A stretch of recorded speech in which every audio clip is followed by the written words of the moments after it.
Je m'appelle Chloé Dubois. J'ai 30 ans, et d'aussi loin que je me souvienne, j'ai toujours été la personne responsable de ma famille. La fille qui fait des heures supplémentaires, qui fait des virements en pleine nuit et qui croit chaque voix tremblante à l'autre bout du fil quand on lui dit « On a vraiment besoin de ton aide cette fois-ci ». Je pensais que cela faisait de moi une bonne personne. Je n'avais pas réalisé que cela faisait aussi de moi la cible parfaite.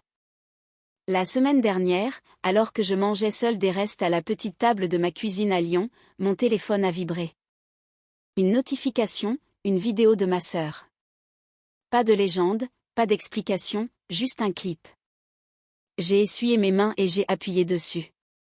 Soudain, mon écran s'est rempli de la lumière chaude d'un restaurant, de verres qui teintaient du son des rires de ma famille, attablés à une table où je n'avais pas été invitée. Ma mère a levé son verre et a dit, presque fièrement, je lui ai dit que j'avais besoin d'argent rapidement. Elle a envoyé 1 000 € sans même demander pourquoi. Elle est toujours aussi naïve. Ma fourchette s'est arrêtée à mi-chemin de ma bouche. La voix de mon père a suivi, amusée et désinvolte, naïve, mais utile. Toute la table a ri. Puis la voix de ma sœur a tout transpercé. Alors, notre petit distributeur de billets ambulants a payé combien cette année? Quelqu'un a lancé un chiffre et d'autres rires ont explosé, plus fort cette fois.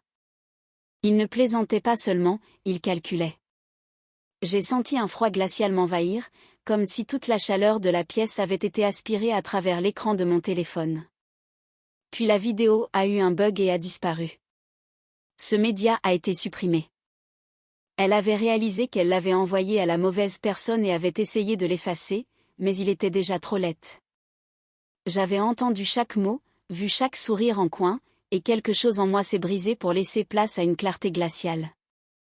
Comment regarder sa famille de la même manière après avoir réalisé qu'ils ne vous voient pas comme une personne, mais comme un compte en banque sur pattes avec des sentiments en option? Avant que je vous dise ce qu'ils ont dit ensuite, et ce qui s'est passé quand j'ai finalement cessé d'être leur petit distributeur, dites-moi quelle heure il est chez vous en ce moment et d'où vous regardez. Je veux vraiment voir jusqu'où cette histoire voyagera. Après cette vidéo, le sommeil est devenu un étranger. Les chiffres et les phrases tournaient en boucle dans ma tête. J'ai passé la nuit à fixer le plafond, revivant chaque urgence que j'avais financée comme les scènes d'un film, les réparations de voitures, les factures médicales, les SMS, on est sur le point de perdre la maison. Au lever du soleil, je n'étais plus seulement blessée. J'en avais fini d'être confuse. Je voulais des faits. Alors, j'ai fait ce que je fais de mieux. J'ai ouvert mon ordinateur portable et j'ai commencé à creuser. D'abord, j'ai vérifié les sauvegardes sur le cloud de mon téléphone. Cette vidéo supprimée, elle était toujours là dans mon archive multimédia automatique, nichée dans un dossier de téléversement récent. Ma sœur l'avait peut-être supprimée de la conversation, mais mon téléphone en avait discrètement sauvegardé une copie dès son téléchargement. Je l'ai revisionné à faible volume, en faisant des arrêts sur image, remarquant des détails que j'avais manqués. La deuxième bouteille de vin, les desserts servis à l'assiette, la façon dont ma sœur orientait la caméra pour que l'on voit tout le monde profiter d'une soirée que j'avais financée sans le savoir. Cette vidéo est devenue la pièce à conviction numéro 1. De là, j'ai ouvert mon application bancaire, faisant défiler transaction après transaction. Elles étaient là. Des virements libellés, aide loyer maman, urgent papa, urgence Sarah, disséminés au fil des ans comme des mines antipersonnelles. J'ai exporté les relevés, surligné les montants et tout additionné dans un tableur. Le total a dépassé plusieurs dizaines de milliers d'euros. Ma poitrine s'est serrée. J'avais envoyé mon avenir par virement pendant qu'il plaisantait sur ma crédulité devant un steak et des cocktails. Je me suis souvenu de ma mère me disant « Ne tiens pas les comptes, ma chérie. Ce n'est pas ce que fait une famille. » Drôle, car il semblait soudain que j'étais la seule à ne pas tenir les comptes. Puis je me suis souvenu d'autre chose. Des années plus tôt, j'avais aidé ma sœur à configurer un nouveau téléphone en utilisant mon email et mon identifiant Apple parce qu'elle avait oublié les siens. À l'époque, cela ressemblait à une autre faveur de grande sœur. Maintenant, cela ressemblait à une faille dans la porte. Je me suis connecté au compte partagé et j'ai vérifié les applications liées. Une application de messagerie, que je n'utilisais pas normalement, montrait des sauvegardes synchronisées. Mes mains tremblaient en cliquant. C'était là, un groupe intitulé « Stratégie familiale ». Mon estomac s'est noué. À l'intérieur se trouvait un historique complet de leurs conversations, capture d'écran, mèmes et planification détaillée. Des messages comme « Ne lui demande rien cette semaine. Elle vient de payer ma carte. » Et « Dis-lui que c'est pour une facture. Elle ne posera pas trop de questions. » Et « Attends qu'elle reçoive sa prime. » Il parlait de moi comme d'un code de réduction, quelque chose à utiliser stratégiquement au bon moment. Un message de ma sœur disait « Si je pleure, elle dira oui plus vite. » Un autre de mon père « Elle est trop tendre pour dire non, surtout si on lui rappelle comment on s'est sacrifié pour elle. » J'ai senti ma gorge se serrer. Depuis combien de temps vivais-je dans cette version scénarisée de la famille où mon rôle était décidé dans un chat dont j'ignorais l'existence?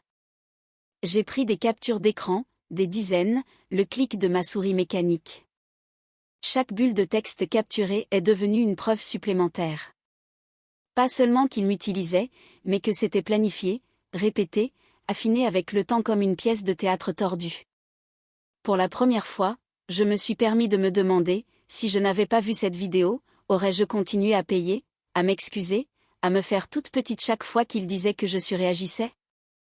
Quand le tableur et les captures d'écran ont été terminés, je me suis assise, fixant le désordre de ma vie étalée en ligne et en bulles de chat. Si l'amour peut être transformé en stratégie, est-ce que ça compte encore comme de l'amour? Ou est-ce juste de l'exploitation déguisée en famille? Une fois que vous voyez le plan de votre propre manipulation, il est impossible de revenir en arrière et de prétendre que c'est un malentendu. Pourtant, savoir et agir sont deux choses différentes. J'ai passé le lendemain à faire les 100 pas dans mon appartement, à répéter des conversations dans ma tête, à supprimer des brouillons de SMS avant même d'appuyer sur envoyer. C'est là que j'ai appelé la seule personne qui ne m'avait jamais demandé un centime, Léo.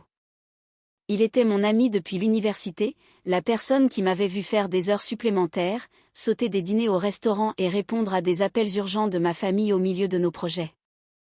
Nous nous sommes retrouvés dans notre café habituel, et dès que je me suis assise, les vannes se sont ouvertes. Je lui ai d'abord montré la vidéo, regardant sa mâchoire se crisper à chaque seconde, puis les captures d'écran, puis le tableur. Ses yeux se sont assombris d'une manière que je n'avais jamais vue auparavant. « Chloé, ce n'est pas juste qu'il soit inconsidéré, dit-il lentement. C'est un système. Ils ont fait de toi une source de revenus. » J'ai ri, mais c'était un rire amer. Un service par abonnement sans bouton de résiliation. Il s'est penché en avant. Mais il y a un bouton de résiliation. Tu n'as juste pas encore appuyé dessus. Il m'a parlé de son propre point de rupture des années auparavant, comment il avait coupé les ponts avec un parent qui le traitait comme un punching ball émotionnel. Le plus difficile, a-t-il admis, a été d'accepter que me choisir signifiait laisser mourir l'illusion d'une famille parfaite. Ça m'a frappé, parce que je m'étais accrochée à cette illusion si longtemps. L'idée que mes sacrifices seraient un jour appréciés, que l'amour finirait par équilibrer les comptes. De retour chez moi, j'ai ouvert notre conversation de groupe familial, les mains planant au-dessus du clavier. Fini les allusions vagues, fini le silence passif. J'ai joint 3 captures d'écran, une du groupe « Stratégie familiale », une où il m'appelait le distributeur de billets, et une listant comment synchroniser leurs demandes. Puis j'ai tapé, j'ai tout vu. La vidéo, le groupe de discussion, la stratégie. Je sais exactement comment vous m'avez utilisé. C'est terminé maintenant. Mon doigt a plané au-dessus du bouton envoyer et j'ai senti les vieilles habitudes me tirer en arrière. Des souvenirs de ma mère en larmes, de mon père soupirant, de ma sœur disant « Tu es vraiment dramatique ». J'ai pris une lente inspiration et je me suis rappelé que je ne détruisais pas ma famille. Je refusais de les laisser me détruire. J'ai appuyé sur envoyer. Pendant un moment, rien ne s'est passé. Les 3 petits points sont apparus, ont disparu, puis sont réapparus alors que quelqu'un commençait à taper puis effaçait sa réponse. J'ai posé le téléphone sur mon canapé, mon cœur battant à tout rompre, non pas de peur, mais de l'élan indéniable de sortir enfin du rôle qu'il m'avait assigné. Quand vous dénoncez enfin les personnes qui vous ont exploité, Est-ce la relation qui se brise ou juste l'illusion à laquelle vous vous accrochiez depuis toujours? Les réponses ne sont pas venues tout de suite, et le silence était une sorte de bruit en soi. Des heures plus tard, mon téléphone a finalement sonné. Il faut qu'on parle. Réunion de famille demain, 18h, a écrit mon père. Pas d'excuses, pas d'explications, juste un ordre, comme si j'étais encore une adolescente qu'on pouvait convoquer à volonté. Une partie de moi voulait l'ignorer, mais une autre partie, celle qui en avait assez d'être acculée en privé, voulait que tout soit mis en lumière. Alors j'y suis allée. Leur maison, que mon argent avait discrètement maintenue à flot, semblait soudainement plus petite, comme si les murs s'étaient rétrécis autour d'années de ressentiments inexprimés. Mon père, Robert, était assis au bout de la table de la salle à manger, les bras croisés. Ma mère, Hélène, planait près de la cuisine, les yeux déjà brillants comme si elle se préparait à pleurer sur commande. Ma sœur Sarah était assise en face de moi, le téléphone face contre table, la mâchoire serrée. L'air était épais d'une odeur de café et d'autres choses. De défense. Robert a commencé. Alors, dit-il en enlevant ses lunettes. Tu nous accuses de quoi exactement? D'être ta famille? J'ai sorti mes captures d'écran imprimées et les ai posées sur la table une par une. Je vous accuse de me traiter comme un distributeur de billets, de planifier comment me soutirer de l'argent, et d'en rire. Hélène s'est penchée en avant, son visage se crispant. Chloé, ce groupe, c'était juste pour se défouler, des blagues. Tu sais comment les gens exagèrent en privé. Nous sommes une famille. On était sous pression, n'est-ce pas, dis-je doucement. Des blagues. Comme m'appeler le distributeur ambulant et synchroniser ma générosité comme des soldes. Sarah a craqué. Tu sors tout de son contexte. Tu as offert ton aide. Ce n'est pas notre faute si tu te sentais coupable tout le temps. Ma voix est restée stable même si mes mains se serraient en poing sur mes genoux. J'ai aidé parce que je vous croyais. Parce que je vous ai fait confiance quand vous disiez que vous alliez être expulsé, ou que vous étiez malade ou désespéré. J'ai réduit mon niveau de vie pour que vous puissiez garder le vôtre exactement pareil. Le ton de Robert s'est durci. Nous ne t'avons jamais forcé à envoyer un seul euro. Tu es une adulte. Tu as fait des choix. Maintenant tu nous punis pour eux. Il avait l'air plus offensé que plein de remords, ce qui m'a presque fait rire. Les punir, comme si les nuits passées à faire des heures supplémentaires pour payer des urgences qui avaient peut-être été exagérées ou inventées avaient été un service que je me rendais à moi-même. Je ne vous punis pas, ai-je répondu. J'arrête de me punir moi-même. Je leur ai dit que j'arrêtais d'envoyer de l'argent. Que je retirais mon nom de tous les comptes joints. Que je ne me porterais plus garante, que je ne prêterais plus jusqu'à vendredi, que je ne réorganiserais plus ma vie autour de leur crise. La voix d'Hélène a tremblé. Nous sommes en retard sur le prêt de la maison, Chloé. Si tu arrêtes d'aider maintenant, nous pourrions perdre la maison. Pendant une seconde, mon cœur s'est tordu. C'était la maison où j'avais grandi. Le couloir où j'avais appris à marcher, le jardin où nous avions pris des photos de famille. Mais ensuite j'ai pensé au restaurant dans cette vidéo. Au rire pendant qu'il comptait mes dons. À la façon dont il transformait mes sacrifices en blagues. Vous auriez dû y penser, dis-je doucement, avant de bâtir votre budget sur mon dos. Sarah a frappé la table de sa paume. Et alors? Tu vas laisser tes parents tout perdre juste parce que tes sentiments ont été blessés? Ces mots étaient conçus pour piquer, mais quelque chose en moi avait déjà changé. Non, dis-je. Je vais arrêter de vous laisser acheter votre confort avec mon épuisement. Perdre la maison vous montrera peut-être enfin le coup du jeu auquel vous jouiez. La pièce est devenue silencieuse. Pour la première fois, j'ai vu quelque chose vaciller derrière la colère de mon père. La peur. Hélène a essuyé ses yeux. Robert a détourné le regard. Le regard furieux de Sarah affaibli. Les conséquences réelles venaient enfin d'entrer dans la conversation. Dans ce silence, j'ai réalisé quelque chose d'important. Ils n'étaient pas choqués que je me sente utilisée. Ils étaient choqués que leur ressource préférée ait enfin dit non. Quand les personnes qui dépendent de votre silence vous entendent soudainement dire assez, pleure-t-elle la relation ou juste les avantages qu'elles sont sur le point de perdre? Les jours qui ont suivi cette réunion de famille ont été comme marcher dans les décombres d'une explosion silencieuse. Pas de flammes spectaculaires, pas d'épave visible dans la rue, juste ce sentiment lourd que quelque chose de fondamental avait changé et ne pourrait jamais revenir en arrière. Au début, le silence de mes parents et de ma sœur ressemblait presque à une bénédiction. Fini les SMS, tu peux m'envoyer quelque chose jusqu'à vendredi. Fini les appels tard le soir qui commençaient par « tu as une minute » et se terminaient par l'ouverture de mon application bancaire. Mais ce silence n'a pas duré. Il a juste changé de forme. Au lieu qu'il vienne directement à moi, j'ai commencé à entendre parler de moi par d'autres personnes. Un samedi après-midi au supermarché près de mon appartement, je regardais une étagère de céréales quand j'ai entendu mon nom. Je me suis retournée et j'ai vu Madame Martin, la voisine de mes parents de la rue où j'ai grandi, poussant son chariot vers moi avec cette combinaison d'inquiétude et de jugement que les personnes âgées ont perfectionnée. « Chloé, ma chère », dit-elle en me tapotant le bras. « J'ai croisé ta mère dans le quartier. Elle avait l'air si bouleversée. Elle a dit que tu prenais un peu de distance. Elle a dit qu'elle ne comprenait pas pourquoi tu étais devenue si froide. Est-ce que tout va bien ?» La façon dont elle a dit « froide » m'a fait hérisser les poils du cou, comme si j'avais été prise en train de faire quelque chose de honteux au lieu de simplement refuser d'être vidée jusqu'à la dernière goutte. J'ai forcé un sourire et marmonné quelque chose de vague, mais à l'intérieur, mon estomac s'est noué. Ma mère n'avait apparemment pas perdu de temps à réécrire l'histoire. Dans sa version, je n'étais pas une fille qui posait des limites après des années de manipulation financière. J'étais une enfant ingrate abandonnant ses pauvres parents en difficulté. Quelques jours plus tard, j'ai retrouvé Eva, une amie commune qui connaissait ma famille depuis des années. Nous nous sommes assises dans un café et elle n'a même pas attendu que son café arrive pour se pencher vers moi. « D'accord », a-t-elle chuchoté.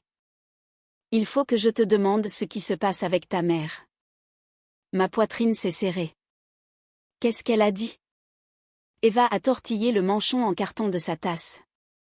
Elle a dit aux gens du centre communautaire que tu avais changé, que tu étais trop influencé par tes amis et les réseaux sociaux maintenant, que tu étais obsédé par l'argent et que tu ne croyais plus à la famille d'abord. Elle pleurait, Chloé. De vraies larmes. Les gens la réconfortaient. J'ai laissé échapper un rire qui ne ressemblait pas au mien. A-t-elle mentionné la partie où je paie secrètement leurs factures depuis des années? Eva a hésité, puis a secoué la tête. Non, cette partie-là n'a pas été abordée. Bien sûr que non. Pourquoi admettre que vous avez dépendu de votre fille comme d'une ligne de crédit secrète quand il est plus facile de la dépeindre comme égoïste et manipulée? Jour après jour, j'ai réalisé que ma famille avait lancé une véritable campagne de relations publiques sans jamais m'y inclure. Dans leur histoire, j'étais devenue la méchante. La fille au cœur de pierre qui a oublié d'où elle venait, qui se souciait plus des choses matérielles que des gens qui l'avaient élevée, qui avait soudainement décidé qu'elle était trop bien pour eux. Ils se sont accrochés à chaque sacrifice qu'ils avaient fait pour moi, les trajets à l'école, les déjeuners préparés, un toit sur la tête, sans mentionner les années où j'avais discrètement couvert leurs prêts immobiliers, leurs cartes de crédit, leurs factures et leurs urgences de dernière minute. Plus j'en entendais, plus quelque chose en moi se durcissait, non pas en amertume, mais en une sorte de clarté sinistre. S'ils étaient prêts à déformer la vérité pour protéger leur image, alors je devais arrêter de les laisser contrôler l'histoire de ma vie. Ce soir-là, le cœur battant, j'ai ouvert mon profil privé sur les réseaux sociaux, visible uniquement par les personnes en qui j'avais vraiment confiance, et j'ai écrit une publication que j'ai dû réécrire 10 fois. Je n'ai pas nommé mes parents ni ma sœur. Je n'ai pas inclus de capture d'écran ni exposé personne. J'ai juste dit la vérité sur le schéma selon lequel l'aide familiale devient parfois un abus financier. Que, juste demander un petit quelque chose, peut se transformer en une obligation à vie unilatérale. Que la culpabilité peut être utilisée comme une laisse tout autant que l'amour peut être un lien. J'ai écrit sur ce que l'on ressent quand on est à la fois l'enfant en or et le distributeur de billets. Sur le fait d'être loué pour sa générosité tout en étant moqué dans son dos pour ne jamais dire non. J'ai terminé par une pensée simple, dire non à l'exploitation ne fait pas de vous quelqu'un d'ingrat. Cela signifie simplement que vous avez enfin réalisé que votre valeur ne se mesure pas à ce que vous pouvez abandonner. Puis j'ai cliqué sur publier et j'ai immédiatement eu envie de le supprimer. Mais je ne l'ai pas fait. En moins d'une heure, ma boîte de réception a commencé à se remplir. D'anciens camarades de classe, des collègues, des connaissances que je connaissais à peine m'ont envoyé des messages pour dire « c'est ma vie aussi ». Et je pensais être le seul. Et merci d'avoir dit ça à voix haute. Les gens ont partagé des histoires de parents vidant leurs économies, de frères et sœurs les traitant comme des cartes de crédit ambulantes, de parents n'appelant que lorsqu'ils avaient besoin d'argent. En lisant leurs messages, j'ai senti quelque chose changer. Pour la première fois, mon expérience ne ressemblait plus à un défaut privé et honteux. Elle faisait partie d'un schéma plus large que beaucoup de gens subissaient en silence. Le soutien était gratifiant, mais il a aussi eu des conséquences. Un jour plus tard, mon téléphone a vibré sous une avalanche de messages du groupe familial. « Robert, alors maintenant tu lances des pics à ta propre famille sur Internet. Classe. Hélène, nous t'avons tout donné et tu vas en ligne pour nous faire passer pour des monstres. Sarah, tu penses vraiment que des inconnus sur Internet te connaissent mieux que ta propre famille? Profite bien de ton petit public. » Mes doigts ont plané sur le clavier. Une douzaine de réponses en colère ont traversé mon esprit. Chaque service non rendu, chaque nuit blanche, chaque découvert que j'avais subi pour couvrir une urgence de plus. Au lieu de cela, j'ai pris une grande inspiration et j'ai tapé un seul message. Je ne vous ai pas nommé.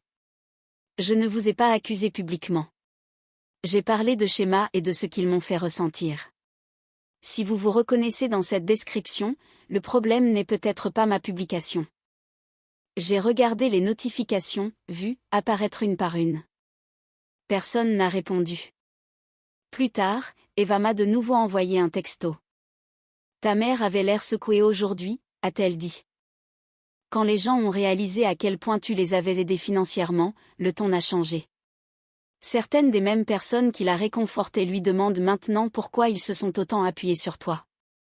Pour la première fois, je n'étais plus la seule à porter le poids de ce qui s'était réellement passé. L'histoire avait cessé d'être une diffusion à sens unique pour devenir une conversation.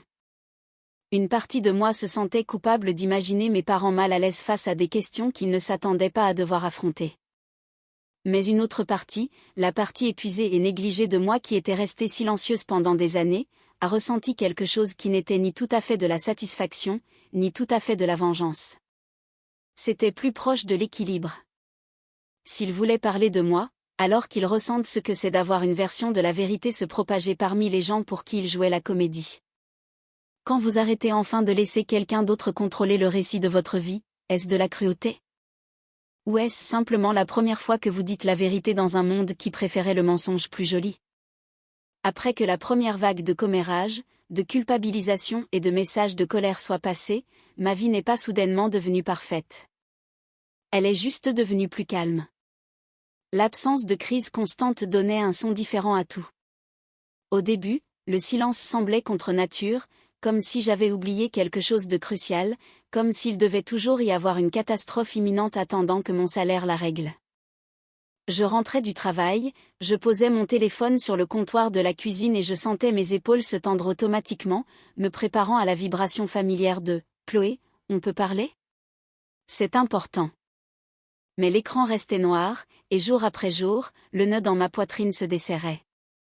Sans personne pour drainer mon énergie à toute heure, j'avais soudain un espace mental dont je ne savais que faire.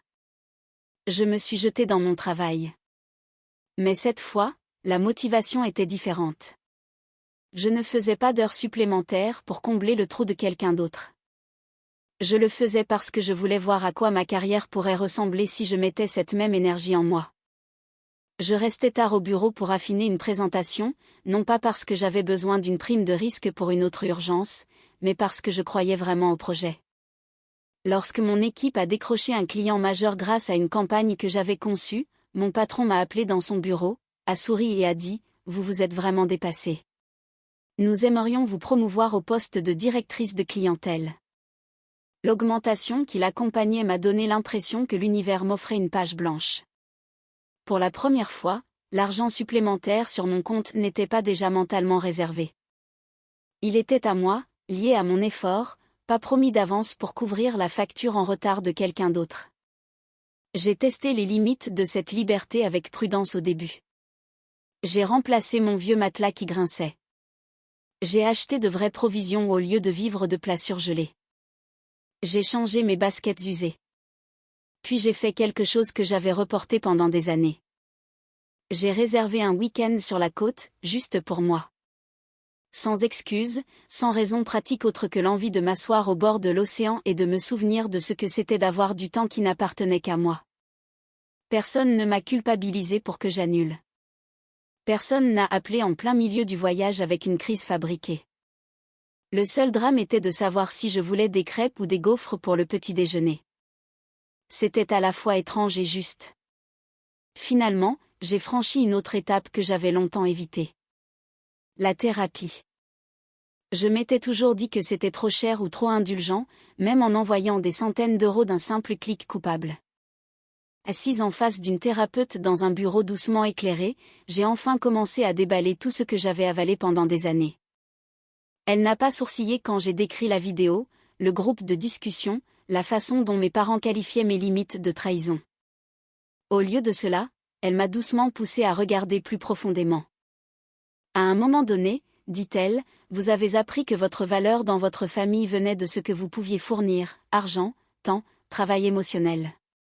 Quand avez-vous commencé à vous sentir responsable du confort de tous les autres? J'ai repensé à mes 12 ans, réconfortant ma mère quand elle pleurait à cause des factures. À 16 ans, prenant un travail à temps partiel et donnant mon salaire pour les courses. À 22 ans, me portant garante pour un prêt que je ne comprenais pas entièrement parce que mon père disait « C'est toi l'intelligente de la famille. Tu nous aideras à traverser ça ». Cela s'était construit pendant des années, une lente accumulation de responsabilités jusqu'à devenir une inondation. Si vous arrêtiez de jouer ce rôle, demanda doucement ma thérapeute, qui pourriez-vous être? Cette question m'a hantée, dans le bon sens du terme. J'ai commencé à expérimenter des réponses de manière petite et tangible. Je me suis inscrite à un cours de poterie et j'ai fait des bols de travers qui sont devenus mes plats préférés. Je me suis inscrite à un club de lecture où personne ne savait rien de ma famille et ne se souciait que de savoir si j'avais terminé la lecture. J'ai instauré les mardis soirs comme des soirées sans projet pour personne d'autre, où je cuisinais quelque chose de nouveau, où je commandais simplement à emporter et regardais des films sans vérifier mon téléphone toutes les 10 minutes. Pendant ce temps, des nouvelles de la situation de ma famille continuaient de m'atteindre par fragments, comme un tonnerre lointain. Un ami de la famille a mentionné que les heures de travail de mon père avaient été réduites. Un autre a dit que la banque avait appelé plus d'une fois pour des retards de paiement. Madame Martin, la voisine qui m'avait un jour reproché d'être distante, m'a maintenant coincée sur le parking avec un ton différent. Je n'avais pas réalisé à quel point tu les aidais, murmura-t-elle. Ils ont du mal, ma chère. C'est dommage que les choses en soient arrivées là. J'ai hoché la tête poliment, mais à l'intérieur, quelque chose de compliqué s'est tordu. Je ne voulais pas qu'ils souffrent. Je ne l'ai jamais voulu. Mon problème n'était pas qu'ils avaient des besoins. C'était qu'ils traitaient ma vie comme une ressource inépuisable et mes limites comme une insulte personnelle. Sans mon argent pour tout soutenir, les failles dans leurs choix financiers sont devenues visibles, et cela les terrifiait. Un soir, alors que je coupais des légumes pour le dîner, mon téléphone s'est finalement allumé avec la sonnerie familière du groupe familial. Je l'ai fixé un long moment avant de l'ouvrir. Robert, on a vraiment du mal maintenant. Es-tu contente? C'est ce que tu voulais? Hélène, nous sommes en retard sur le prêt, Chloé. On risque de perdre la maison. On n'aurait jamais pensé que tu nous tournerais le dos comme ça. Sarah, tu as fait passer ton message. Félicitations. Rappelle-toi juste que si jamais tu as besoin d'aide, ne viens pas nous voir. On en a fini d'être là pour toi. Cette dernière phrase m'aurait détruite un an plus tôt. À l'époque, l'idée que ma famille me rejette, de n'avoir nulle part où me tourner en toute sécurité, m'aurait fait me démener pour tout arranger, pour prouver que je n'étais pas le monstre qu'ils dépeignaient. Mais debout dans ma cuisine, le couteau toujours à la main, j'ai réalisé quelque chose. Je ne me souvenais pas de la dernière fois où ils avaient réellement été là pour moi de manière significative. Émotionnellement, financièrement, pratiquement, j'avais été leur filet de sécurité, pas l'inverse. J'ai posé le couteau, je me suis essuyé les mains et j'ai tapé lentement, choisissant chaque mot avec soin. Je ne suis pas heureuse que vous ayez des difficultés, ai-je écrit. Je ne souhaiterais ça à personne. Mais je ne continuerai pas à sacrifier mon avenir pour couvrir des choix que je n'ai pas faits. J'ai été là pour vous pendant des années, souvent à mes propres dépens. Poser des limites, ce n'est pas vous tourner le dos. C'est enfin ne pas me tourner le dos à moi-même. J'ai hésité une seconde, puis j'ai ajouté. J'espère que vous trouverez une solution. Vraiment. Mais si votre amour pour moi dépend de mon utilité pour vous, ce n'est pas un amour que je peux continuer à accepter. J'ai appuyé sur envoyer, j'ai retourné mon téléphone et je suis retournée à ma cuisine. Il n'y a pas eu de montée de musique dramatique, pas de sentiment de triomphe immédiat.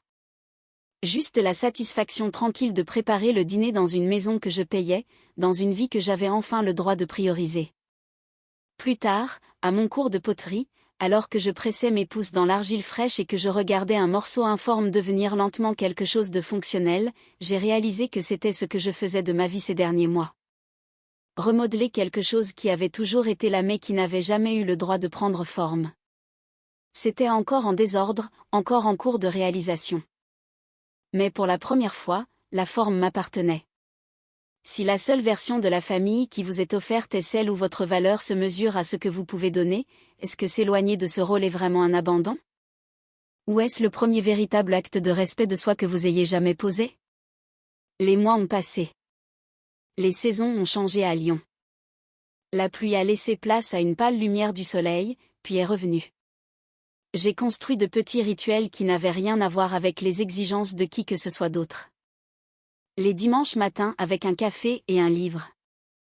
Les dîners en milieu de semaine avec des amis qui me demandaient comment j'allais et qui écoutaient vraiment. Des soirées tranquilles où ma plus grande décision était de choisir quel film regarder, pas quelle facture payer. Pendant un certain temps, la présence de ma famille n'était qu'un murmure en arrière-plan, lointain et étouffé. Puis un après-midi, Léo a appelé. « J'ai croisé ta sœur », dit-il prudemment. Elle avait l'air mal en point. Elle a mentionné que tes parents risquaient de perdre la maison, et elle a dit qu'ils voulaient te parler, genre, vraiment parler. J'ai senti mon estomac se retourner. Ce vieil instinct de me précipiter, de sauver, de réparer. Mais ma main est restée immobile. Est-ce qu'elle a dit pourquoi maintenant, ai-je demandé. Elle a dit quelque chose comme, peut-être qu'on est allé trop loin. Peut-être qu'on n'aurait pas dû.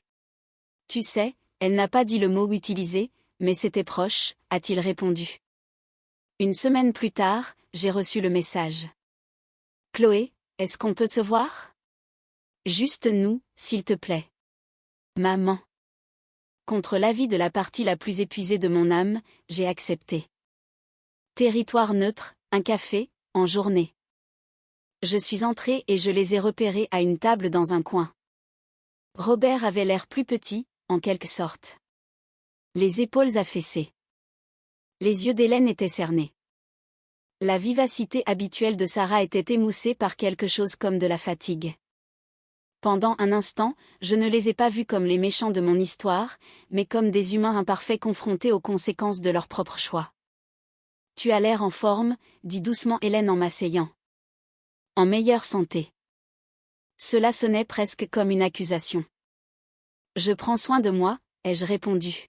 « C'est nouveau. » Robert s'est éclairci la gorge. « Nous ne sommes pas ici pour nous disputer, dit-il. On voulait parler. » Il y eut une pause gênante, puis Sarah a pris la parole, les yeux sur son café. « J'ai merdé en envoyant cette vidéo. Elle ne t'était pas destinée. » J'ai haussé un sourcil. Je sais qu'elle ne m'était pas destinée. C'est ça le problème. Elle a grincé des dents. Je veux dire, je n'aurais pas dû l'enregistrer du tout. On n'aurait pas dû parler de toi comme ça. C'était moche. Le mot est resté en suspens entre nous. Moche. Au moins, c'était honnête. La voix d'Hélène s'est brisée. On n'a jamais voulu te faire de mal. On avait peur. On était noyés sous les factures et tu t'en sortais mieux que nous. Et c'était facile de justifier le fait de pousser un peu. On se disait que c'était temporaire, que tu comprendrais. Et le groupe de discussion, ai-je demandé doucement. Les stratégies, les blagues. Robert a expiré, l'air plus vieux que je ne l'avais jamais vu. On se disait que c'était juste pour se défouler, sans conséquence. Que tu étais assez forte pour aider, que ce n'était pas grave. C'était plus facile que d'admettre qu'on t'utilisait. L'entendre prononcer le mot « utiliser » à voix haute a été comme une fissure dans un mur contre lequel je m'étais cogné la tête toute ma vie. Une partie de moi voulait s'y accrocher, dire « bien, maintenant guérissons et oublions tout ».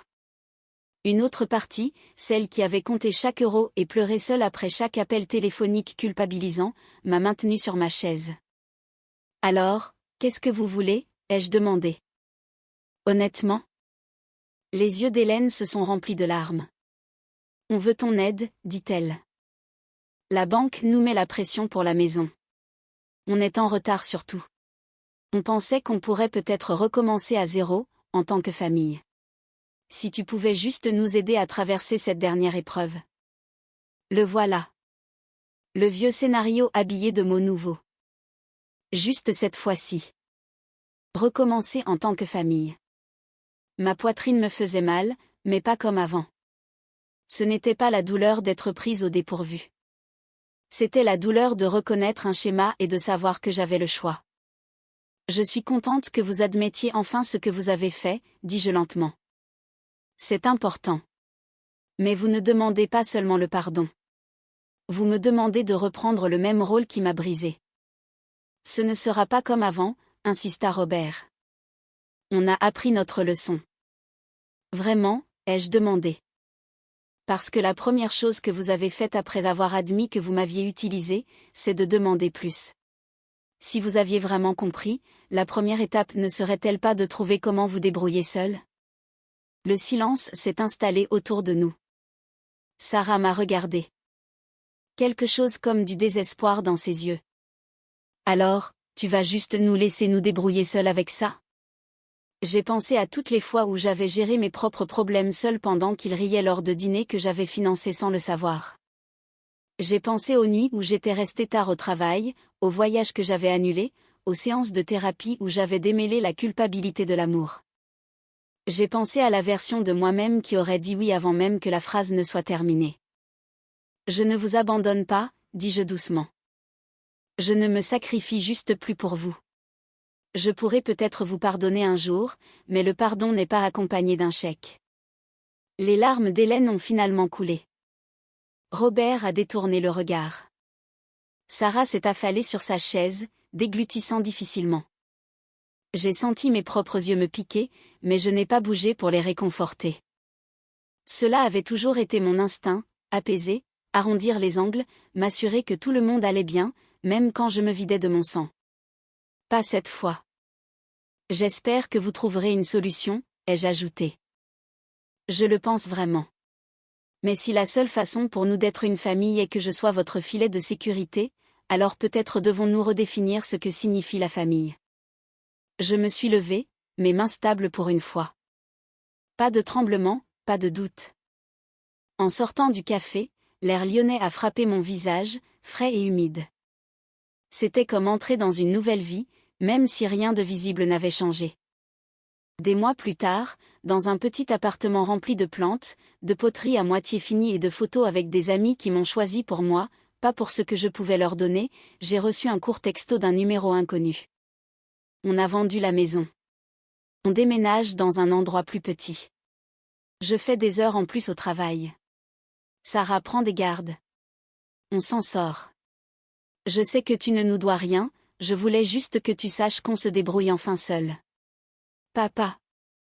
Je l'ai fixé un long moment, puis j'ai sauvegardé le message et j'ai posé mon téléphone. Pas de triomphe. Pas de « je vous l'avais bien dit ». Juste un sentiment de paix calme et constant. Au final, ma vengeance n'a pas été spectaculaire ou cinématographique. Je ne les ai pas exposés publiquement ni tout brûlés. J'ai simplement arrêté de payer la facture de leur choix et j'ai commencé à investir dans ma propre vie. Et cela s'est avéré être la justice la plus puissante de toutes. Si vous étiez à ma place, avec une famille qui ne semble vous apprécier que lorsque vous êtes utile, retourneriez-vous payer le prix ou choisiriez-vous votre propre liberté, même si cela signifiait vous éloigner des personnes qui partagent votre sang? Notre équipe se consacre à la création d'histoires de vengeance émotionnelle et d'histoires familiales significatives qui trouvent un écho auprès du public. Tous nos scénarios sont entièrement fictifs et sont produits dans le seul but de partager des leçons de vie et des messages éducatifs positifs. Ce scénario met en lumière l'importance d'établir des limites saines, même au sein de la famille, et rappelle aux spectateurs que donner sans condition et sans respect peut transformer l'amour en exploitation. À travers le parcours du personnage principal, l'histoire encourage l'estime de soi, la pensée critique et le courage de s'éloigner des relations toxiques. Elle invite les spectateurs à réfléchir à leur propre dynamique familiale et à choisir le respect, l'honnêteté et la responsabilité émotionnelle dans la vie réelle.